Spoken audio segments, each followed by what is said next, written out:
Muy buenas tardes chicos, hoy vamos a hablar sobre un tema sobre el uso de radiografías panorámicas para predecir el deterioro sensorial postquirúrgico después de la extracción de terceras molares mandibulares impactados.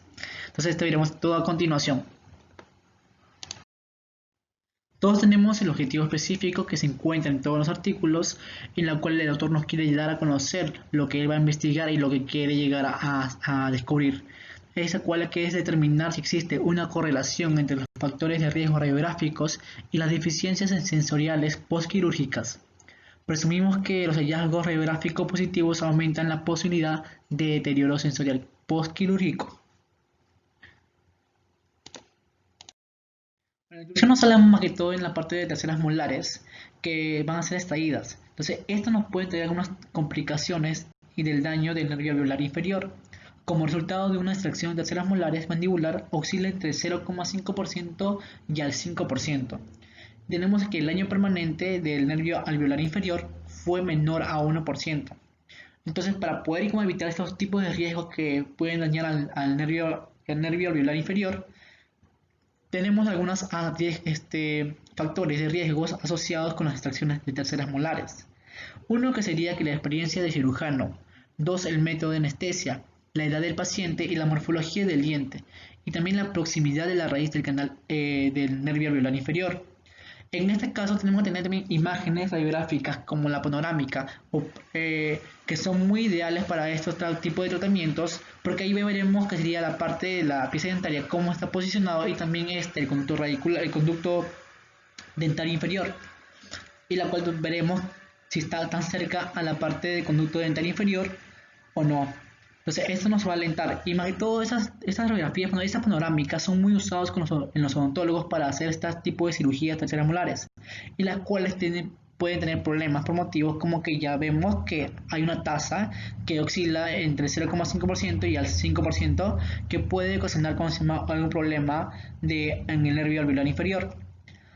También tenemos que nos comentan mucho que la que sería lo ideal sería una tomografía de Combin, pero nos dice también que el desarrollo, que los países en desarrollo todavía no tienen esta tecnología tan actual.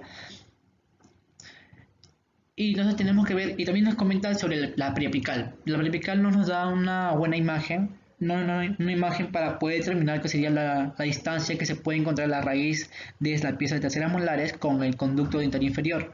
Entonces también no es muy usada en estos casos. Más usada es la panorámica para poder determinar qué sería el espacio y la longitud que se puede encontrar el conducto dentario inferior con la pieza dentaria que es la tercera molar. Bueno, tenemos como método que se inscribieron un total de 120 pacientes, entre ellas 55 hombres y 65 mujeres, desde noviembre de 2008 hasta el marzo de 2009, en el apartamento de cirujanos orales y maxilofacial del Hospital General de Veteranos de Taipei, en Taiwán. Se evaluaron la función sensorial del nervio alveolar inferior y se confirmó que estaba intacta para todos los pacientes antes del procedimiento quirúrgico. Estos también fueron elegidos mediante la estrecha distancia que había entre la raíz de la tercera molar y el canal del nervio alveolar inferior mediante las radiografías panorámicas. Tenemos también que se pidieron datos al paciente que fueron su edad, el sexo, el tipo de impactación según Pelley-Gregory y la clasificación oclusal. Tenemos entre ellos 7 factores que fueron incluidas para poder determinar en las panorámicas, que la primera fue el oscurecimiento de la raíz, segundo, la interrupción de la línea radiopaca, 3, el desvío del canal del nervio alveolar inferior, 4, la raíz de terceras molares oscuras y bífidas, 5, la deflexión de la raíz, 6, el estrechamiento del canal del nervio alveolar inferior y 7, el estrechamiento de la raíz de terceras molares. En este caso también se les pidió al paciente que sería un consentimiento informado. Entonces continuamos más con los métodos que después, antes de hacer todo ese procedimiento, se utilizó la prueba exacta de Fisher para acceder a los datos. y el cálculo se hizo mediante con la SPS versión de 14.0 para Windows. Bueno, tenemos acá que en la tabla, la cual me llamó mucha atención porque esto nos habla casi todo lo general, lo que se está investigando, como vemos en la tabla 2, que nos habla sobre el perfil general de los pacientes, el tipo de terceras molares mandibulares, las características radiográficas en relación con el canal del nervio alveolar inferior. Tenemos también el número de pacientes, la edad media, el sexo, el tipo de impactación, que puede ser Pell Gregory, clase 1, clase 2, 3, 4, 3. También tenemos la parte que sería oclusales. Y como vemos en mayor relación hay el de clase 2, Pell Gregory Ramos, que está en un 58,3%, que es más prevalente. También tenemos los 7 factores que mencionamos antes, que serían el oscurecimiento de la raíz, la interrupción de la línea blanca, desvío del canal nerviolar inferior, ápice oscuro y bífido, que tenemos que está en mayor relación, que está también en un 58,3%, a comparación con los otros, que es menor. También tenemos el cerrado, el contacto, las superposiciones que se pueden encontrar en las radiografías panorámicas. Y no menos importante también es el número de disestesias del nervio alveolar inferior, que son las que serían las partes donde se van a perder la sensibilidad, la parte sensorial del labio o de la parte donde se ha extraído el diente. Que tenemos un 13 un 10,8% de estas disestesias. Entonces tenemos que tener mucho cuidado con las extracciones de estas piezas dentarias para no causar estos tipos de lesiones que son las disestesias, porque vemos que esto nos puede no traer problemas, no puede tener algunos problemas con el paciente, porque mediante que el paciente se va a sentir incómodo. Como sabemos, estas disestesias pasan a menudo, hace 2 meses, 3 meses pueden pasar, pero es un tiempo muy largo y como que es muy incómodo para el paciente, y tanto como incómodo para el paciente, también es incómodo como también para el odontólogo estar cargando con este problema con el paciente. Bueno, en la discusión nos habla que el deterioro sensorial transitorio del nervio alveolar inferior después de la extracción de tercera molar es una complicación en el labio inferior, pero en pocos meses se va recuperando.